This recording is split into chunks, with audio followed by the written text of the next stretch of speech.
Assalamu alaikum wa rahmatullahi wa barakatuh to my brothers and sisters in Islam, and salam to everyone else. This is Ali. Today I will be explaining omnipotence and how it is applied to God. This video will not only expound on the general meaning of omnipotence, but also on some of the paradoxes that confound its understanding.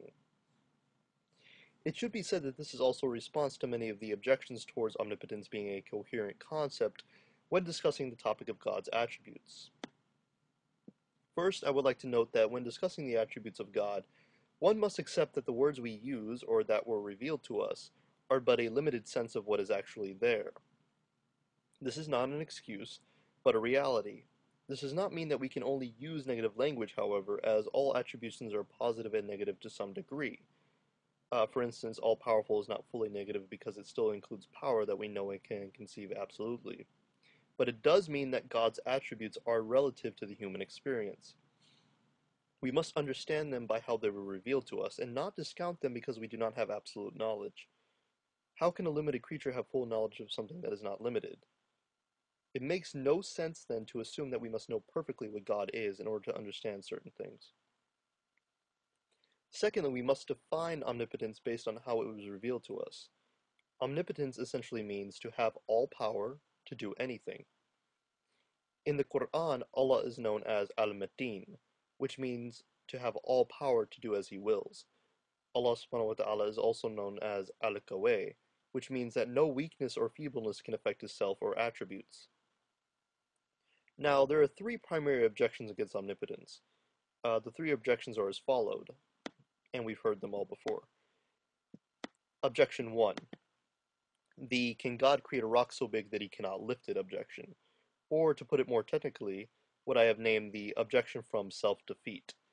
An easier way to look at this objection is to simply rephrase the question into, can God make Himself not all-powerful? Objection 2. The "can God make a square circle" objection, or what I like to call the objection from creative contradiction. The question can be rephrased as, can God create contradictions? And then objection 3. The "can God lie" objection, or what I like to call the objection from moral contradiction. This objection attacks God's unchanging character by insisting that because God cannot commit a moral wrong, that He must not be powerful enough to do so. These three questions tackle the attributes of omnipotence in a very different way, or all in different ways. The first focuses on what God's power is, how much there is, and how it is applied. The second focuses on what constitutes as anything. And the third focuses on whether God can apply His power under certain constraints. A quick refutation of the first objection is fairly easy to understand by simply appealing to the definition at hand. It's not an issue of possibility here, but mere non-existence. Simply put, there is nothing that is greater than all. Because God has all power, He cannot create something that is greater in power, because no such thing can exist by definition of what God already has. To say that this is somehow a flaw in the concept of omnipotence is to simply misunderstand what it means. It is to say the absurdity that there is more than most, or greater than greatest, or stronger than strongest, etc. But could God not limit Himself? By nature, a limitation is a deficiency of power. To say that God can limit Himself is simply to say that God can be both omnipotent and not omnipotent at the same time, which is a contradiction. It is to confuse the power of creation with that of God, which what I mean by this is that it measures God's power by making Him submit to a lower standard, which He already fulfills, by the way, by virtue of having created such a standard to begin with. But for those out there, let us entertain the idea that He may in fact limit Himself. In saying this, we would have to conceive of some sort of idea of transference, or the transferring of His power from Himself to another thing, which would then make said thing omnipotent and not Himself. Whether this is possible or not, I haven't the faintest clue, to be honest. However, it would be a way of explaining that God can, in fact, create a rock so big that He cannot lift it, at the expense of His own power, of course. Now, on to objection 2. Can God perform contradictions? This objection is more a mistake in the application of logic than what God is actually able to do.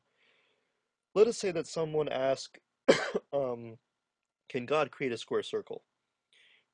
Uh, Note that this is not a problem of what God can or cannot do, but is simply that the question is meaningless.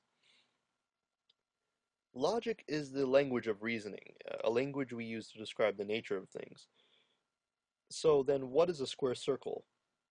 You may as well say, can God create a gobbledygook? There's no meaning here. What is the nature of something that doesn't exist? Perhaps God can make a gobbledygook, but if we don't understand what a gobbledygook is, we can't very well make the judgment of whether he can make it or not. So I agree with those who say that God cannot make things that are logically impossible, because logically impossible things are not within the realm of our knowledge. They are incoherent, they are meaningless, and there's nothing there to make. And if we can't understand it, then we cannot apply it as a defeater to God's omnipotence. And finally, objection 3. Objection 3 is the easiest to counter as it confuses God's power with his will. Does God have the power to lie, to cheat, to do injustice? The answer to that would be, well, yes. God could if he wanted to, but since God clearly does not wish to do such things, he doesn't. So, in conclusion, the concept of omnipotence still stands as coherent and internally consistent when discussing the nature of God. Thank you.